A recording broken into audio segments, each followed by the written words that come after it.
بسم اللہ الرحمن الرحیم والشاع نحو خاف ربہ عمر والشذ نحو زان نورہ الشجر۔ یہ تو کل کا بحث ہے، باب فاعل کا بحث۔ اب نئے فاعل بھی شروع کرنا ہے۔ ینوب مفعول بہ عن فاعل، ینوب مفعول بہ عن فاعل فیما لہ کنیل خیر نائل، فأول الفعل ضمما والمتصل بالآخر اكسر في مضي كوصل، واجعله من مضارع منفتحا كينتهي المقول فيه ينتهى، والثاني التالية المطاوعة كالأول اجعله بلا منازعة۔ اچھا، کل ہم فاعل کے بعد کے آخر میں فاعل اور مفعول کو آگے پیچھے کرنے کی باتیں کر رہے تھے، یاد ہے؟ ہاں، کل کی گفتگو یہ تھی۔ تو عبارت کہاں تک پڑھ لیا تھا؟ ووافقہ ابن الانباری، یہ پڑھ لیا تھا؟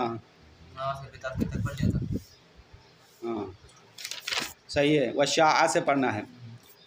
تو آخر میں صاحب کتاب مصنف صاحب فرما رہا ہے کہ فاعل سے پہلے مفعول کو لانا زیادہ ہے ایک جگہ میں۔ وہ کون سی جگہ ہے؟ اگر مفعول کے ساتھ ایک ضمیر ہو جو فاعل کی طرف لوٹنے والی ہو۔ کیا کہہ رہا ہوں، سمجھ میں آ رہا ہے نہیں آ رہا ہے؟ مفعول کے ساتھ ایک ضمیر ملی ہوئی ہے، ضمیر ٹچ ہو گئی ہے جو فاعل کی طرف پلٹنے والی ہے، اس صورت میں مفعول کو پہلے لانا زیادہ ہے، شائع ہے۔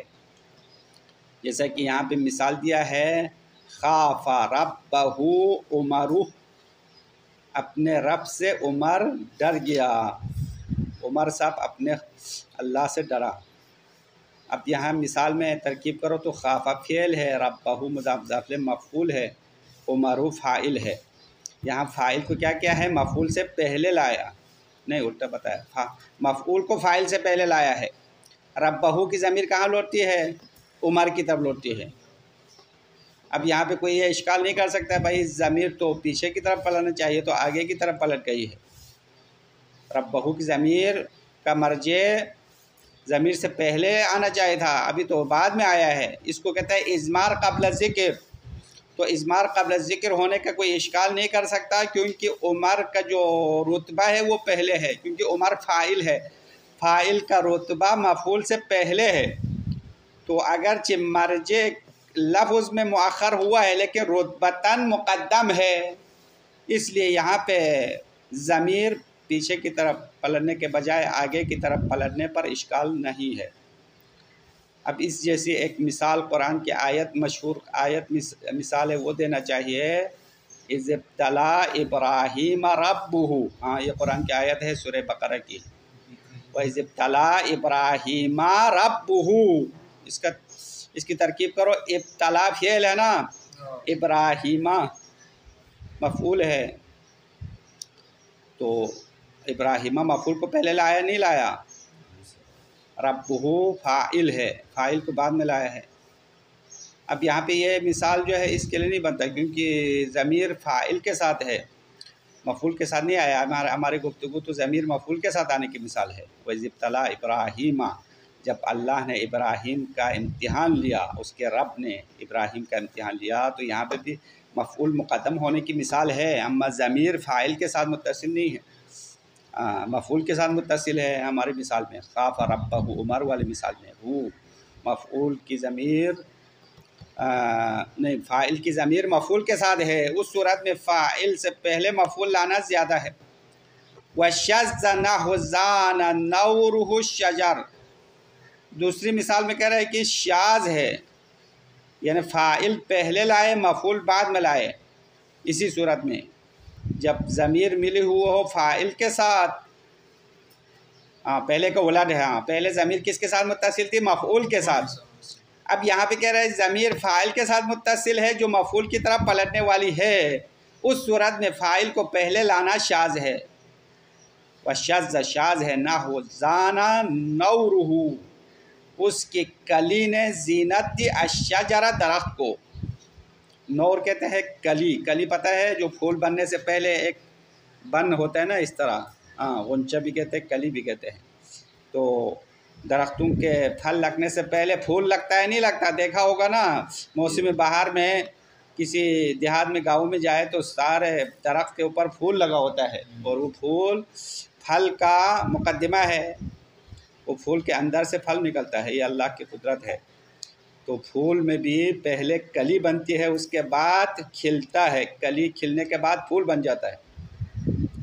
تو مثال کا معنی یہ ہے کہ زان نے زینت دیا، نورہ اس کی کلی نے کس کو زینت دیا؟ الشجرہ درخت کو زینت دیا۔ تو شجرہ مفعول ہے، نورہ فاعل ہے، نورہ کی ضمیر کہاں لوٹتی ہے؟ الشجرہ مفعول کی طرف لوٹتی ہے۔ تو یہ مثال شاذ ہے، خلاف قانون ہے، کیونکہ یہاں پہ اضمار قبل الذکر ہے، ضمیر آگے کی طرف پلتی ہے اور وہ مؤخر ہے، لفظاً بھی مؤخر ہے، رتبتاً بھی مؤخر ہے۔ شجر مفعول ہے، مفعول کا رتبہ بھی بعد میں ہے، لفظ میں بھی بعد میں آیا ہے۔ تو اضمار قبل ذکر ہونا کلام عرب میں 6 جگہوں میں جائز ہے، باقی اس کے علاوہ جائز نہیں ہے۔ اب یہ 6 موارد میں سے نہیں ہے جو اضمار قبل ذکر کی اجازت ہے۔ ضمیر آگے کی طرف لوٹنا صرف 6 جگہوں میں جائز ہے، جیسے کہ حاشیے میں اس کی تفصیل بتا دیا ہے۔ اور یہاں یہ مثال جو ہے ان 6 موارد میں سے نہیں ہے، تو یہ قانون کے خلاف ہے۔ بس یہاں تک فاعل کی گفتگو مکمل ہو جائے گی۔ وشاء، آپ اس کی عبارت دیکھو، شارح کی عبارت مکمل کر کے پھر نائب فاعل الگ شروع کرنا ہے۔ وشاء ای کثرا وظہر، شاء کا معنی نے کثرا زیادہ ہے، وظہر یعنی واضح ہے، تقدیم المفعول علی الفاعل، مفعول فاعل پر مقدم کرنا زیادہ ہے۔ اذا اتصل به ضمیر، اگر مفعول کے ساتھ ضمیر متصل ہو، یعود علی الفاعل، وہ ضمیر فاعل کی طرف پلٹنے والی ہے، اس وقت مفعول کو پہلے لانا زیادہ ہے۔ ولم یبال بعود الضمیر علی متأخر، اور ضمیر مؤخر کی طرف لوٹنے کی کوئی پرواہ نہیں ہے۔ یبال یعنی پرواہ کرنا، ولم یبال یعنی کوئی پرواہ نہیں ہے، کوئی مسئلہ نہیں ہے ضمیر آگے کی طرف پلٹنے میں۔ کیوں؟ لأنہ متقدم فی الرتبۃ، کیونکہ اس کا مرجع رتبے میں مقدم ہے۔ ضمیر کہاں لوٹنے والا ہے؟ فاعل کی طرف، فاعل کا رتبہ پہلے ہے، تو فاعل لفظاً مؤخر ہوا ہے لیکن رتبے میں پہلے ہے۔ اس کی مثال آپ کے سامنے ہے، وذالک نحو خاف ربہ عمر، اپنے رب سے عمر نے خوف کھایا یا ڈرا، خاف معنی خوف کا معنی۔ اب یہ عمر صاحب جو ہے فاعل ہے، ربہ مفعول ہے، ربہ کی ضمیر کہاں لوٹتی ہے؟ عمر کی طرف لوٹتی ہے، اور اس ضمیر کو مؤخر کی طرف لفظاً پلٹا ہے لیکن رتبے میں پہلے ہونا چاہیے۔ بس یہ مثال مشہور ہے، واضح ہے۔ وشذ تقدیم الفاعل، اور فاعل پہلے لانا شاذ ہے، اذا اتصل به ضمیر، اگر فاعل کے ساتھ ضمیر متصل ہو، یعود علی المفعول، وہ ضمیر مفعول کی طرف پلٹنے والی ہو، یعنی پہلے کا برعکس۔ ہاں، پہلے ضمیر کس کے ساتھ تھی؟ مفعول کے ساتھ، ابھی فاعل کے ساتھ ضمیر متصل ہے جو مفعول کی طرف پلٹنے والی ہے، تو یہ شاذ ہے۔ شاذ کا معنی ہے کم ہے، خلاف قاعدہ ہے۔ شاذ کا ایک مطلب ہے قانون کے خلاف ہے۔ نحو زان نورہ الشجرہ، اس کی کلی نے درخت کو زینت دی۔ اب یہ شاذ کیوں ہے؟ لعود الضمیر علی متأخر لفظاً و رتبتاً، کیونکہ ضمیر آگے کی طرف پلٹ گئی ہے، لفظاً بھی آگے ہے، رتبے میں بھی آگے ہے۔ الشجر مفعول ہے تو مفعول کا رتبہ بھی مؤخر ہے، لفظ میں بھی مؤخر آیا ہے۔ وذالک لا یجوز، اور یہ اس طرح ضمیر پلٹانا جائز نہیں ہے، الا فی مواضع 6، مگر 6 جگہوں پر اجازت ہے، اور یہ 6 جگہ تو یہ نہیں ہے، یہ جو مورد بیان کیا وہ 6 مقامات میں سے نہیں ہے۔ لیس ھذا منھا، یہ مورد ان 6 میں سے نہیں ہے۔ وفی الضرورہ، اور ضرورت شعری میں ضمیر مؤخر کی طرف پلٹنا بھی جائز ہے، ضرورت میں۔ نہ ہو ولما عصا قومہ مصعبا، جب اس کی قوم نے مصعب کی نافرمانی کی، مصعب ایک شخص کا نام ہے، تو یہاں قومہ کی ضمیر کہاں لوٹتی ہے؟ مصعب کی طرف لوٹتی ہے، اور یہ مصعب مؤخر ہے، لفظاً بھی مؤخر ہے، رتبے میں بھی مؤخر ہے، اور یہ ضرورت شعری کی وجہ سے جائز ہو گیا۔ وَأَجَازَهُ ابن جنی فی النثر بقلة، اور اس طرح پڑھنے کو ابن جنی نے نثر میں بہت کم جائز قرار دیا۔ نثر شعر کے مقابل کو کہتے ہیں، نثر عام عبارت کو کہتے ہیں، شعر تو نظم کو کہتے ہیں نا، نظم اور نثر۔ اب ابھی صوتی جو ہے آپ کے سامنے ہے، اوپر مصنف نے جو پڑھا ہے وہ کیا ہے، شعر ہے یا نثر ہے؟ نظم ہے نا، شعر ہے۔ مصنف کی عبارت شعر ہے یا نثر ہے؟ شعر ہے۔ شاعری کی عبارت نثر ہے۔ نثر اور شعر کا فرق تو ابھی معلوم ہونا چاہے، اتنا عرصہ صوتی پڑھنے کے بعد بھی ابھی پتہ نہ چلے تو پھر مصیبت ہے۔ وَتَبِعَهُ الْمُصَنِّفُ، اور ابن جنی کی پیروی کیا ہے جناب مصنف نے، ابن مالک نے ابن جنی کی بات مان لیا۔ قال، ابن جنی نے کہا، لأن استلزام الفعل للمفعول، اب یہ ضمیر پہلے لانے کی وجہ بھی بتا دیا، کیونکہ فعل مفعول کا مستلزم ہونا، کیونکہ اکثر فعل متعدی کے لیے مفعول لازم ہے، ضروری ہے، لانا چاہیے، تو فعل کا مفعول کا مستلزم ہونا یقوم مقام تقدیمہ، اس مفعول کے مقدم ہونے کی جگہ پر قائم ہوتا ہے۔ مطلب یعنی مفعول ہونا ضروری ہے، اس وجہ سے گویا کہ مفعول کا رتبہ مقدم سمجھا جائے گا، حقیقی مقدم نہیں ہے، حقیقی تو فاعل مقدم ہے، اما اس مفعول کو قائم مقام تقدیم بناتے ہیں، اس کی وجہ بتا دیا، بس اپنی طرف سے ایک وجہ گڑھ لیا ہے۔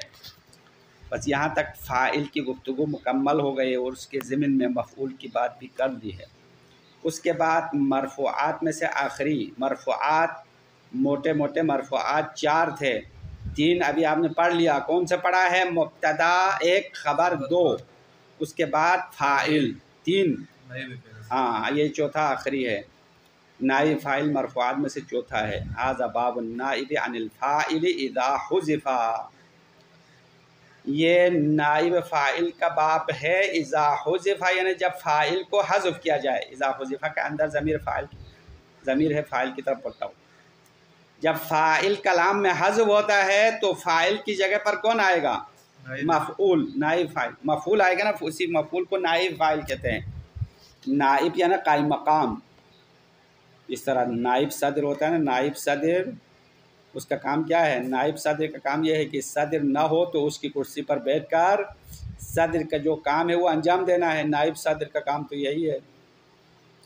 اس طرح چیئرمین اور وائس چیئرمین نہیں ہوتے ہیں، اسی طرح فاعل نائب فاعل اسی طرح ہے۔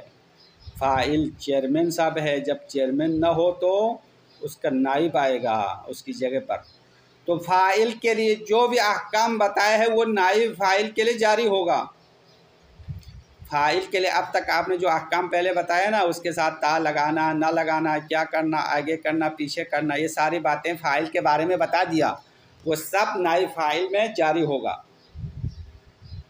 اس کے بعد شارح صاحب نے یہاں پہ کہا ہے کہ نائب فاعل کہنا بہتر تعبیر ہے، یعنی اس کو نائب فاعل کا نائب کہنا اچھا ہے، اور بعض نے اس طرح تعبیر لایا ہے کہ مفعول ما لم یسمى فاعلہ کہا ہے، یعنی اسی کا نام نائب فاعل کا دوسرا نام یہ دیا ہے مفعول ما لم یسمى فاعلہ، یعنی وہ مفعول جس کے فاعل ذکر نہ ہوا ہو، اس کو بھی نائب فاعل کہا۔ تو شارح کہہ رہے کہ مفعول ما لم یسمى فاعلہ کہنے کے بجائے نائب فاعل کہنا بہتر ہے، کیونکہ نائب فاعل معنی عام ہے، مفہوم کلی ہے، جس میں مفعول بھی شامل ہے اور دوسرے بھی شامل ہے، جیسے کہ آگے بحث آئے گا نا، نائب فاعل صرف مفعول نہیں ہوتا ہے بلکہ جار مجرور ظرف وغیرہ بھی نائب فاعل ہوتا ہے، تو نائب فاعل مفعول میں محدود نہیں ہے بلکہ اور بھی چیزیں نائب فاعل بنتی ہے۔ اگر آپ مفعول ما لم یسمى فاعل کہیں تو صرف مفعول تک محدود ہو جائے گا، بس یہ تعبیر جو ہے جامع افراد نہیں ہوگا، جامع افراد معنی اغیار ہونا چاہے منطق اصطلاح میں، جب تعریف کرتے ہیں، جب کسی کا نام رکھتے ہیں تو ایسا نام رکھے جو فقط اسی کو شامل کرے، غیر کو شامل نہ کرے، اور تمام غیر کو خارج کرنا چاہیے۔ بس یہاں پہ بھی یہی صورتحال ہے، نائب فاعل کہا تو جامع افراد ہے، یعنی جو کچھ فاعل کی جگہ پر آنے والے وہ سب شامل ہے، تو مفعول بھی کبھی نائب فاعل ہوگا، اکثر تو مفعول نائب فاعل ہوتا ہے، کبھی ظرف جار مجرور اور بھی چیزیں بھی نائب فاعل بنتی ہیں۔ اور دوسری بات یہ ہے کہ اگر آپ نے مفعول ما لم یسمى فاعل کہا تو ایک اور چیز شامل ہوگا جو نائب فاعل نہیں ہے. مثلا اعطی زید درہمن، یہ درہمن بھی یہاں پہ اس نام میں شامل رہتا ہے کیونکہ یہ درہمن اگرچہ نائب فاعل نہیں ہے لیکن مفعول ما لم یسمى فاعلہ ہے، تو یہ تو غیر شامل ہو گیا، یعنی یہ معنی اغیار نہیں ہوا ہے، غیروں کو باہر نہیں کیا. بس نائب فاعل والی عبارت بہترین عبارت ہے، یہ مصنف نے صاحب کتاب نے شارح نے بتا دیا، مصنف نے اچھا نام رکھا. اب یہاں پہ عبارت مصنف کی عبارت پڑھ رہے ہیں نا، ابھی ہم نے تو شارح کی عبارت شروع نہیں کیا. ینوب مفعول به عن فاعل، مصنف فرما رہے ہیں کہ مفعول به فاعل کا نائب بنتا ہے. جملے کا ترجمہ واضح ہے. ینوب کیا صیغہ ہے؟ مضارع کا صیغہ ہے نا، نائب بنتا ہے. کیا کون نائب بنتا ہے؟ مفعول به. مفعول به نائب بنتا ہے فاعل سے فیما لہو، ہر اس چیز میں جو فاعل کے لیے ہے. ہاں اس میں بہت سارے مطالب شامل ہیں، جو کچھ فاعل کے لیے حکم بتایا وہ سب نائب فاعل کے لیے ثابت ہے. مثال دے رہے کنیلا خیر نائلین. نیلا کیا صیغہ ہے؟ مجہول کا صیغہ ہے. نالا معلوم ہے نیلا، جس طرح قال کا مجہول کیا تھا؟ قیلا. تو نیلا خیر نائلین، نیلا یعنی پہنچایا گیا، خیر نائلین بہترین پہنچانے والے کو پہنچایا گیا. ترجمہ لفظی ہوگا خیر نائلین مضاف الیہ نائب فاعل ہے، کیونکہ نیلا فعل مجہول ہے اس لیے خیر نائلین نائب فاعل بن گیا، حقیقت میں یہ مفعول تھا. پھر اس کے بعد جناب مصنف نے یہاں سے لے کر تقریباً آخر تک فعل مجہول بنانے کا طریقہ سمجھا رہا ہے. فعل مجہول بنانے کا طریقہ صرف میں آپ کو سمجھایا ہے، اگر آپ اس وقت اس بحث کو سمجھا ہو یا یاد کیا ہو تو آج آسان ہوگا، ورنہ آج پھر مشکلات میں گرفتار ہوں گے. تو فعل ماضی معلوم بنانے کا طریقہ، مجہول بنانے کا طریقہ، اس کے بعد ماضی سے فارغ ہونے کے بعد مضارع معلوم بنانے کا طریقہ، مضارع مجہول بنانے کا طریقہ، یہ طریقے سکھا رہے ہیں. تو سب سے پہلے فعل ماضی مجہول کیسے بناتے ہیں؟ تو بہت آسان طریقہ ہے. فعل کے اول کو ضمہ دینا ہے اور ما قبل آخر کو کسرہ دینا ہے، بس یہ کھوجی بن جائے گا. ہاں مثلا ضربہ کو مجہول بناؤ، کیا پڑے گا؟ ضربہ. ضربہ پہلا حرف کیا ہے؟ پہلے معلوم میں مفتوح ہے نا، فتحہ ہے، فاعل فعل فتحہ ہے. ہاں اور آخر سے پہلے والے حرف کو کسرہ دینا ہے. ہاں ضربہ سے ضربہ بنائے گا، علمہ سے علمہ بنائے گا. جتنے بھی فعل ماضی ہے اسی طرح ثلاثی میں، البتہ یہ ثلاثی کے ابواب میں بتا رہے ہیں، ثلاثی مجرد کے 6 باب ہے، ان تمام ابواب میں ماضی مجہول بنانے کا طریقہ یہ ہے کہ پہلا حرف مضموم ہوگا اور آخر سے پہلا والا حرف، یعنی اس کو اصطلاح میں کیا کہتے تھے؟ ما قبل آخر، آخری حرف سے پہلے والا یا عین الفعل ہوتا ہے اگر ثلاثی ہو. اگر ثلاثی مزید ہو تو عین الفعل کے علاوہ کوئی اور حرف بھی ہو سکتا ہے. تو ماضی میں یہ طریقہ ہے. فاول الفعل عظمًا، ہاں ماضی مجہول بنانے کے طریقہ اس شعر میں بتا. فاول الفعل، فعل کے اول کو عظمًا ضرور آپ ضمہ دے دو. عظمًا یہ نون تاکید کے ساتھ ہے، فعل کے اول کو ضمہ دے دو. والمتصل بالآخر اکسر، اور آخر سے متصل حرف کو کسرہ دے دو. متصل بالآخر سے مراد آخر سے پہلے والا حرف، ما قبل آخر کہتے ہیں. یہ کہاں پہ ہے؟ فی مضین، ماضی میں. فعل ماضی مجہول بنانے کا طریقہ یہ ہے کا وصلہ، جیسے کہ وصل ہے، وصلہ مجہول ہے، معلوم کیا آتا ہے؟ وصلہ. وصلہ کا مجہول پڑھو تو وصلہ ہو جائے گا، وصلہ. اب مضارع مجہول کیسے بنائیں گے؟ تو کہہ رہے کہ مضارع مجہول کا طریقہ یہ ہے کہ اول علامت مضارع کو ضمہ دے دو. ہاں ایک منٹ ٹھہرو. وجعلہ من مضارع منفتحا، ہاں وہی ہے. اول کی ذکر یہاں مصنف نے نہیں کیا. مصنف تو ما قبل آخر کی بات کرتا ہے. اول علامت مضارع کو ضمہ دینا ہے اور ما قبل آخر کو فتحہ دینا ہے. یہ ہے مضارع مجہول بنانے کا طریقہ. اول ضمہ دینا ماضی اور مضارع دونوں میں ایک جیسے ہے. مثلا یضرب کو مجہول بنا تو کیسا پڑھیں گے؟ یضرب. تو اول ضمہ آنے میں تو کوئی فرق نہیں ہوا، ماضی میں بھی ضمہ آیا، مضارع میں بھی ضمہ آیا، لیکن ما قبل آخر میں ماضی میں کسرہ دینا تھا، یہاں فتحہ دینا ہے، اور مضارع میں ما قبل آخر کو فتحہ دینا ہے۔ وَاجْعَلْهُ، اور اسی کو قرار دے دو، وَاجْعَلْهُ کی ضمیر یعنی ما قبل آخر، ما قبل آخر حرف کو قرار دے دو، من مضارع منفتحہ، مضارع میں مفتوح قرار دے دو، کا ینتہی، جیسا کہ ینتہی معلوم کا صیغہ ہے، المقول فیہ ینتہا، جس میں ینتہا کہا جاتا ہے، اگر اس کو مجہول بنائے تو کیا پڑھیں گے؟ ینتہا۔ تو پہلا حرف کیا ہے؟ علامت مضارع مضموم ہے، اور ما قبل آخر، آخر سے پہلے والا حرف کون سا حرف ہے؟ اسی مثال میں ینتہی میں آخر سے پہلے والا حرف کون ہے؟ تانی ہے، ہا ہے، آخر میں یا آیا ہے نا، یا آخری حرف ہے، ہاں آخر سے پہلے ہا ہے، ہا۔ تو ینتہی معلوم میں کسرہ آیا ہے، مجہول میں فتحہ آیا ہے، ینتہا پڑھیں گے، ینتہی کو ینتہا، آخری حرف تو یا ہے، اس کو الف میں تبدیل کیا نا، یہ ناقص یائی ہے، ناقص یائی آخر میں یا ہے، یا آخری حرف ہے، اس سے پہلے ہا ہے۔ یہاں تک کچھ سمجھ میں آیا یا نہیں آیا؟ نہیں آیا ہے تو اللہ خود آپ کو سمجھائے گا، ابھی ہم اس سے زیادہ جو ہے آپ کو سمجھانے میں ٹائم نہیں لگا سکتے ہیں۔ اچھا اب یہ عبارت دیکھ لو، شارح کی عبارت دیکھ لو، ھذا باب النائب عن الفاعل، یہ فاعل سے نائب ہونے کا باب ہے، فاعل سے نائب ہونے کا باب یہ ہے، تو اس کی ماں کہاں ہے؟ تو یہ باب یعنی چیپٹر ہے یہ، ہاں باب، یہ 3 نقطہ والا باب نہیں ہے، یہ باب ایک دروازہ ہے، باب عربی میں دروازے کو کہتے ہیں۔ اذا حذف، جب فاعل کو حذف کیا جائے، فاعل اگر کلام میں ذکر نہ ہو تو فاعل کی جگہ پر کون آئے گا؟ مفعول آئے گا، تو نائب فاعل اصطلاح میں اس کو کہتے ہیں والتعبیر بہ احسن۔ شارح کہہ رہے کہ نائب فاعل کے ذریعے سے عبارت لانا بہت اچھا ہے، مصنف نے اچھی تعبیر لایا ہے۔ من التعبیر بمفعول ما لم یسمى فاعلہ، مفعول ما لم یسمى فاعلہ کا نام رکھنے سے یا تعبیر لانے سے نائب فاعل نام رکھنا اچھا ہے۔ والتعبیر بہ احسن، یہ تعبیر بہت اچھی تعبیر ہے، من التعبیر بمفعول ما لم یسمى فاعلہ، مفعول ما لم یسمى فاعلہ کی عبارت سے یہ بہتر ہے۔ مفعول ما لم یسمى فاعلہ کا معنی ہے وہ مفعول جس کا فاعل ذکر نہ ہو، اس طرح تعبیر لایا ہے بعض علماء نے۔ کیوں نائب فاعل کہنا کیوں اچھا ہے؟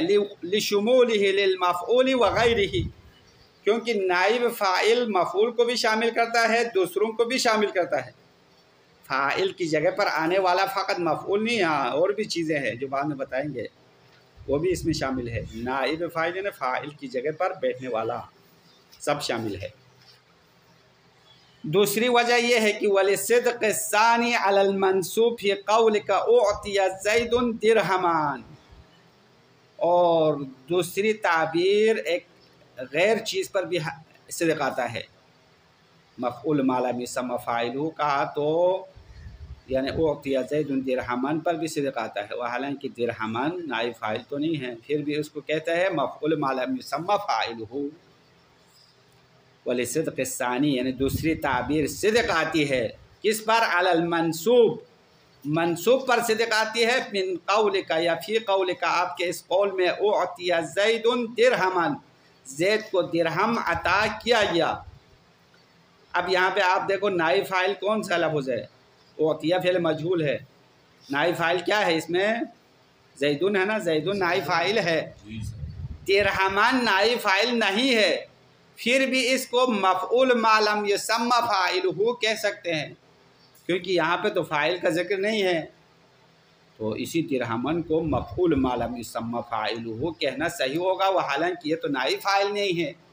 بس نائب فاعل والی عبارت بہترین عبارت ہے، مصنف نے اچھا کیا، ہم مصنف کو شاباش دیتے ہیں، اس نے ایک اچھا کام کر لیا۔ اب مصنف کی اپنی باتیں شروع ہو گئی۔ ینوب مفعول بہ، مفعول بہ نائب بنتا ہے ان کان موجودن، اگر مفعول بہ کلام میں موجود ہو، اگر موجود ہی نہ ہو تو کہاں نائب ہوگا؟ ہو تو اب نائب ہوگا نا۔ اگر مفعول بھی کلام میں موجود ہو تو فاعل کا نائب بنے گا، ان فاعلین فاعل سے نائب بنے گا، فی ما لہو ہر اس حکم میں جو فاعل کے لیے ہے، اور کیا ہے شارح نے کچھ بتا دیا، من رفع مرفوع ہونے میں نائب ہوگا، جس طرح فاعل مرفوع ہوگا نائب فاعل بھی مرفوع ہوگا۔ مرفوع کی ٹوپی پہلے فاعل کے سر پر تھا، ابھی کس کے سر پر آئے گا؟ نائب فاعل کے سر پر آئے گا۔ وعمدتہ اور اس کا عمدہ ہونا، عمدہ یعنی رکن کلام ہونا، فاعل رکن کلام ہے یا نہیں ہے؟ مسند الیہ ہے نا، اب نائب فاعل بھی عمدہ ہوگا، عمدہ یعنی رکن کلام بن جائے گا۔ یہ دو حکم۔ تیسرا حکم بتا رہے وہ امتناع تقدیمہ علی الفعل، اور فعل پر مقدم کرنا منع ہونے میں بھی فاعل اور نائب فاعل دونوں ایک جیسے ہے۔ اس طرح پہلے فاعل کے بعد میں آپ کو بتایا کہ فاعل فعل سے پہلے نہیں آ سکتا۔ کیوں نہیں آ سکتا؟ وجہ بتا سکتے ہیں؟ پہلے بتایا ہے، ہاں مبتدا سے اشتباہ ہوگا، کیونکہ اگر فعل سے پہلے لائے تو مبتدا ہے فاعل ہے پتہ نہیں چلے گا، اسی لیے فاعل ہمیشہ بعد میں ہوتا ہے۔ اسی طرح نائب فاعل بھی فعل سے پہلے لانا ممنوع ہے۔ وغیر ذالک، اس کے علاوہ بھی جو احکام بتایا ہے فاعل اور فعل کے بارے میں، جو احکام تائید تانیث لانے کے بارے میں، فاعل مفعول آگے پیچھے کرنے کے بارے میں سب کچھ بتا دیا، وہ سب نائب فاعل کے لیے بھی ثابت ہوگا۔ مثال آپ کے لیے دے رہے، کنیل خیر النائل، یہ فعل کی مثال ہے، وزید مضروب غلامہ، یہ شبہ فعل کی مثال ہے، کیونکہ نائب فاعل ہمیشہ فعل کے لیے نہیں، ہاں شبہ فعل کے لیے بھی ہوتا ہے۔ مضروبون اس میں مفعول ہے تو اس میں مفعول کے لیے نائب فاعل آئے گا، جس طرح اس میں فاعل کے لیے کیا آتا ہے؟ فاعل آتا ہے۔ زید ضارب غلامہ، ضاربن پڑھے تو اس کے لیے فاعل بن جائے گا، مضروبن کہا تو نائب فاعل بن جائے گا۔ دو مثالیں کیوں دیا؟ پتہ چلا؟ ایک فعل مجہول کی مثال ہے، ایک شبہ فعل کی مثال ہے۔ اب یہاں سے فعل مجہول بنانے کا طریقہ سکھا رہے ہیں، وَأَوَّلَ الْفِعْلِ الَّذِي حُذِفَ فَاعِلُهُ عُزْمُمًا، فعل کے شروع والے حرف کو، الَّذِي حُذِفَ فَاعِلُهُ، وہ فعل جس کا فاعل حذف ہو اس کو عُزْمُمًا یعنی ضمہ دے دو، سواء کان ماضیًا او مضارعًا، اب پہلے حرف کو ضمہ دینے میں کوئی فرق نہیں ہے کہ چاہے وہ ماضی ہو یا مضارع ہو، دونوں میں پہلے حرف کو ضمہ دینا ہے۔ والمتصل بالآخر ایک صرف ہی مزین فقط، اور آخر سے ملے ہوئے حرف کو، آخر سے ملے ہوئے حرف سے مراد یعنی آخر سے پہلے والا، ما قبل آخر، ما قبل آخر کو ایک سر کسرہ دے دو، فی مزین فقط، یہ فقط ماضی میں کسرہ آئے گا، ما قبل آخر کو ماضی میں کسرہ دینا ہے، مضارع میں فتحہ دینا ہے۔ کا وصلہ و دہرجہ، جیسے کہ وصلہ فعل مجہول ہے، وصلہ کا واو پہلا حرف ہے اس لیے ضمہ آیا ہے، ما قبل آخر صاد ہے، آخری حرف لام ہے، اس سے پہلے صاد کو کسرہ دیا۔ ودہرجہ، ہاں یہ دو مثال اس لیے دیا کیونکہ وصلہ ثلاثی مجرد کی مثال ہے، دہرجہ رباعی مجرد کی مثال ہے، ہاں دہرجہ دہرجہ، یہاں پہ بھی ایسا ہوا ہے، پہلا حرف دال ہے، آخر سے پہلے والا حرف را ہے، دہرجہ ماضی مجہول ہے۔ وَاجْعَلْهُ أَيْ الْمُتَّصِلَ بِالْآخِرِ مِنْ فِعْلٍ مُضَارِعٍ مُنْفَتِحًا، اور اسی آخر سے متصل حرف کو مضارع میں سے منفتح قرار دے دو، فتحہ کے ساتھ قرار دے دو، آخر سے پہلے حرف کو فتحہ دے دو۔